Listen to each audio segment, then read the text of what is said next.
Hi, I'm Patti Foster. I'm the Chief Operations Officer for Emergency Hospital Systems.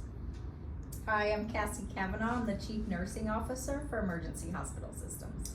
And I'm Michael Adkins. I'm the CEO for Emergency Hospital Systems, and we just appreciate the opportunity today to tell you about our system and how we try to be a resource for the Cleveland community in everything that we do, and really reach out to the community and allow people to get care where they live. I think it's a very important thing. And I'm going to turn over to my COO to kind of talk about some of the services that we have here in the Cleveland community. Okay, we just so you'll know, we started back in it was August the 17th or the 22nd of 2015. So we have been here 9 years in this community. We started over off Travis Street with 4 bedrooms, and we have migrated both of these hospitals together. We have 12 beds, and we are looking to also expand those beds to 30. We have a lot of wonderful services that we provide to our community.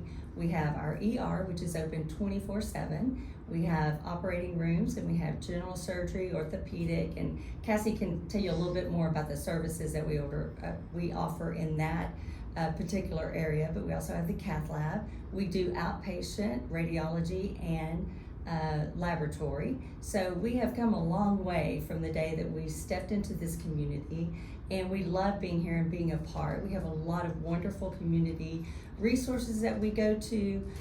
We also have great relationships with our community and continue to just support this community in every way that we can. We've had a lot of wonderful things happen as well. We've saved a lot of lives. We have a bee sting, if y'all remember, that a man in Tarkington was he was mowing his grass and he got stung by hundreds and hundreds of bees, came in, and our emergency room staff literally saved his life. I think it was even in the People magazine.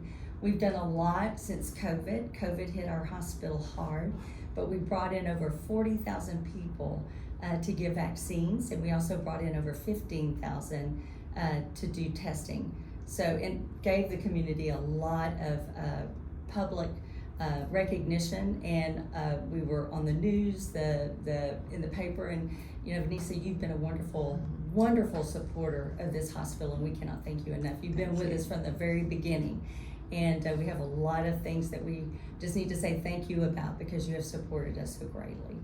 We're happy to be here. I'm gonna let Cassie talk about more in depth of the services in clinical. So I've been here a little over 5 years, and when I started, I saw there was a lot of opportunity for growth, mainly to start from within with processes and regulations and making sure that all the staff understood those processes so that we could grow. From that point, I brought in more clinical education so that we would be able to grow clinically, and we've grown a tremendous amount. That was very evident to me when COVID hit. I had put in IMU rooms, which is like a step down from an ICU, and we don't have an ICU here, but it gave us opportunity to take more critical patients. When COVID hit and we couldn't get patients transferred out, all that education that we had brought to the table for all the staff showed. We were able to take care of IMU patients in almost every room on our med-surg floor with ventilators, and just because we didn't have a choice, but we were able to manage those patients, and it really showed, it allowed the staff time to shine and what they were capable of. And we were holding ICU level patients in our ER. So it was an amazing time because it was full circle for me of what really had transpired.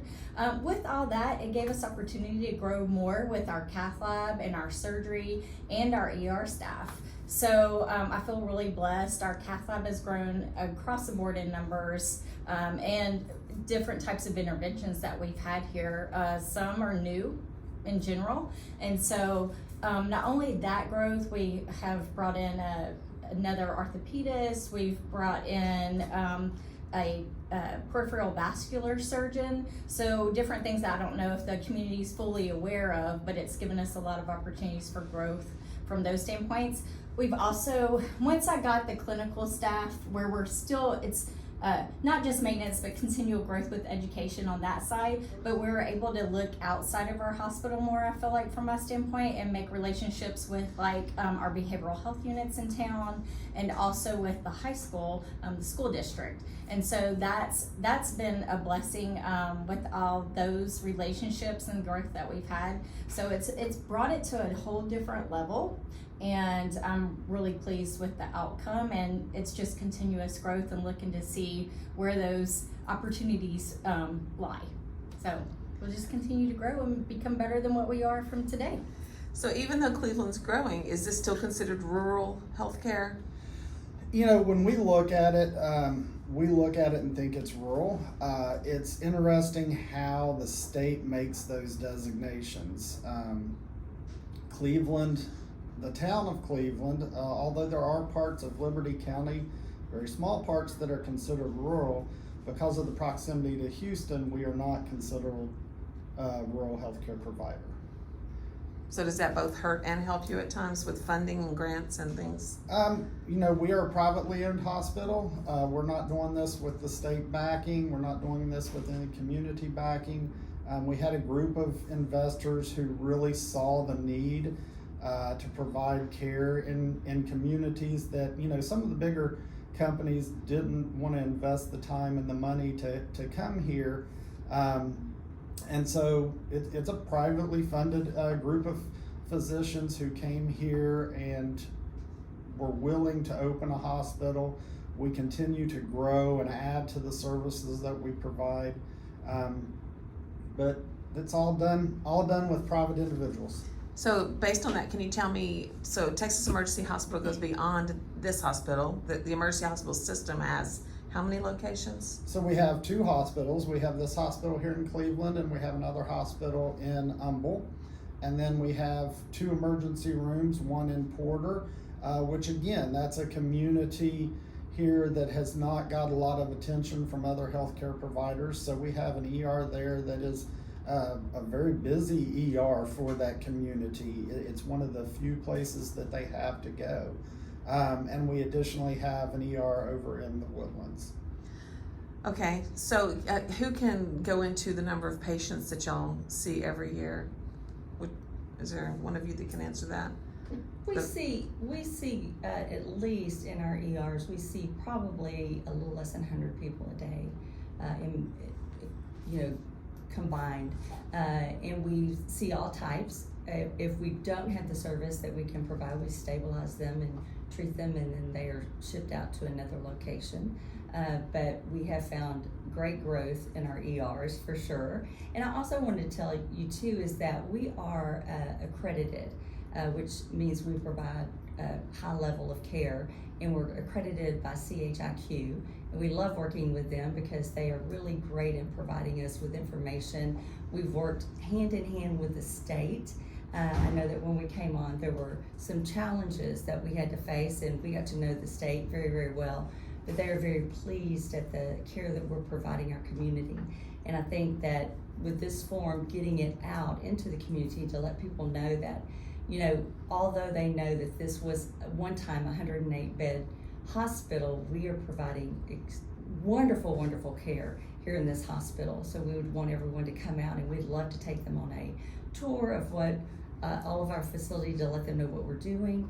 If they have a need, everyone is welcome. Anybody that walks in that door in our emergency room is going to receive the highest level of care.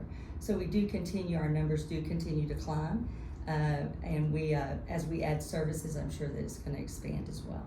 So what does the future look like? You know, Right. Again, I always tell people I'm not a field of dreams type person. You know, I'm one of those people who I go out, see what the need is, and, you know, build based on that need. And so I think we'll continue to see growth in this hospital, especially here in Cleveland, as the community grows. You know, we mentioned cardiology services. You know, when they first started out here, we were doing general surgery and we were doing inpatient care in ER. There was a huge need. We saw that we were having to transfer a lot of patients out for cardiac services, so we added a cath lab. once we brought the cath lab in, we saw that there was a need for electrophysiology. So we started an electrophysiology program. We're the only hospital in Liberty that has done cardiac ablations. We were offering or are offering, cutting edge treatment of congestive heart failure. So we'll grow with the community, and what that growth is really going to be determined by what the community needs. Okay. Currently I'm working on, we started processes in May, because I am always looking how we can grow and expand and make it better than what it is. In May, I really started working with my leadership team on how can we capture the patients that we are seeing in the ER and make sure that they have the preventative care and follow-up care that they need to keep them from coming back to the ER. So we are working with a clinic that our patients are able to go to, so we're making sure that they can get that follow-up care that's needed.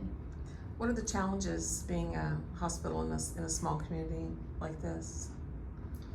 The challenges always come around, trying to provide services to the community, and at the same time, this is not county or state funded, and so being able to make sure that the services we provide, we have a bottom line.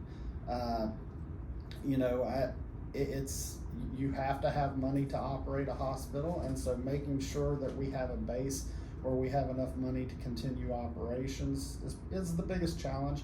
And I would say that's really not necessarily unique to us. You can look in the papers every day and see a lot bigger hospital systems are having difficulty because of shrinking reimbursements. Is insurance a big problem? It is. We saw a really huge trend during the COVID times where many people lost their jobs. Although a lot of those people have rejoined the workforce, they haven't rejoined the workforce at levels that provide them the coverage that they had before. So we have definitely, as everybody else has too, seen a large increase in government payer type insurances, whether it be Medicare or Medicaid. So what do you love most about being in the Cleveland community? The community. It's the people. I always tell everyone, I don't live in Cleveland, but I drive to Cleveland every single day, almost every single day, weekends sometimes too, but it's the community. I don't know that I would have done it without, falling in love with the people in it. They're so kind and wonderful, and, we want to provide the best health care that there is.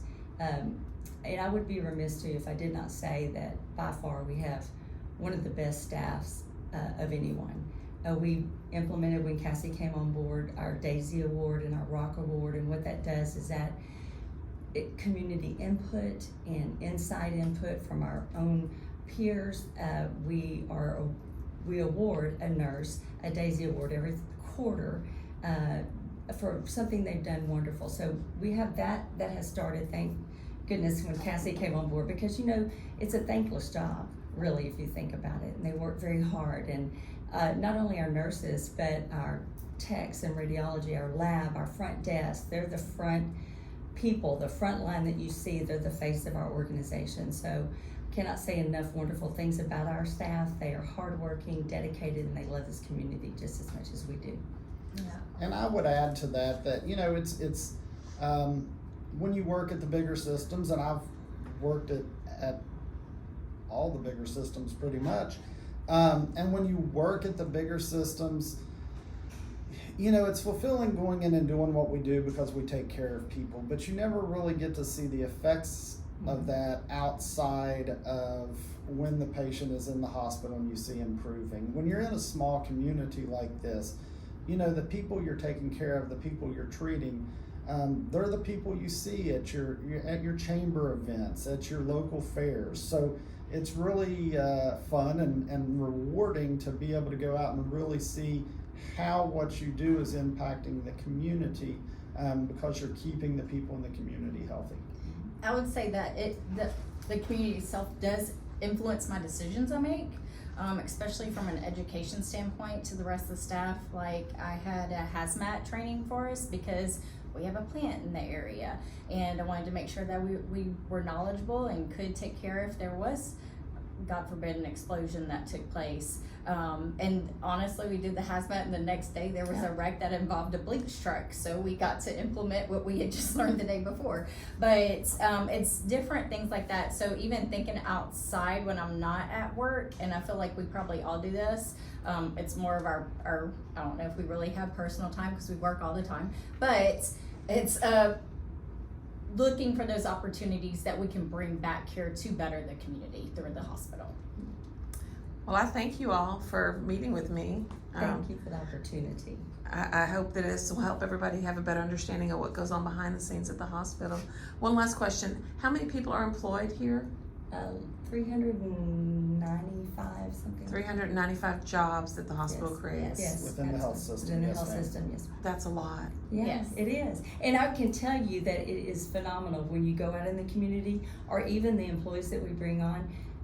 I don't know of one that hasn't said, oh, my mom or my dad or my granddad, grandmom were born here at this hospital because it started back in the 40s. Our bones are really good here. We have I had had two grandkids born here. See, everybody that you meet is like, I was born in that hospital. So it's nice for people to be able to come in and see, something that has been such a vital part of this community. And that's what we strive to do every single day, is to make it vital for this community. They don't have to go outside of Cleveland to get their health care. They can get it right here, and we will make sure they get the best care that we can ever provide.